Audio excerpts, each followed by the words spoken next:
If this message finds you, then it is time to celebrate yourself. God wants you to know that it is time to stop putting yourself down.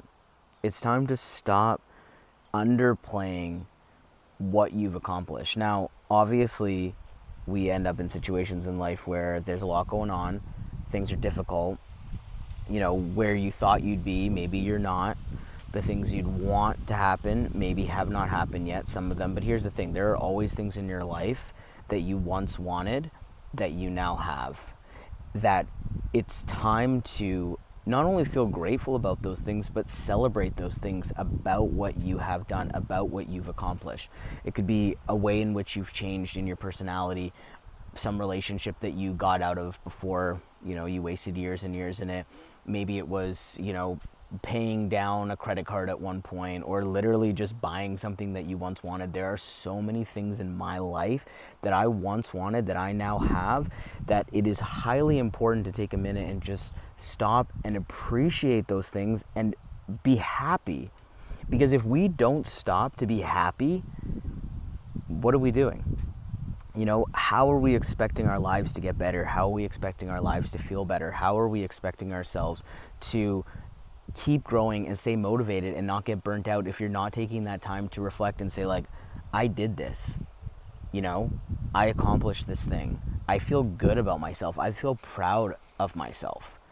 How many times, I'm sure, and if this video found you, then this is probably you, when someone gives you a compliment and you downplay it, or you put it back on them, they're like, oh, congrats on this thing. You're like, whatever, not a big deal. Like, or you mention something that's not good about it. Like, let's say you got a new job and everyone's congratulating you. You're like, yeah, but like, honestly, it's just like, it's far, the office is far, or like, wasn't as much as I wanted to make.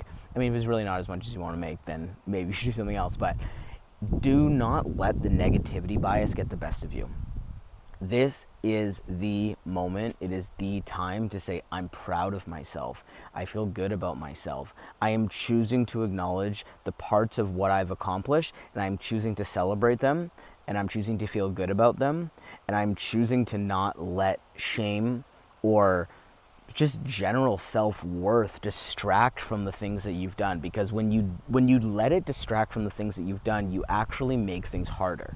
You make your manifestations harder, you make your next step harder, you make how you're feeling harder. And it is super important, it's something I'm working on, to not be in fight or flight as much as humanly possible, to ground ourselves in our nervous system. And that's something I'm recently more trying to do. Because when you shame yourself and you focus only on what hasn't happened, you stay in that place, in your body, in your mind, and live in the past, essentially. So this is the message to you: to feel better today, this week, whenever you're watching this video. Find like 3 things that have happened in your past that you've done that you feel good about, and just let yourself feel good for like 30 seconds. Set a timer for 30 seconds and let yourself feel proud. Let yourself feel good. That is what God wants you to do today. And that's what God wants you to do every day. See you in another one.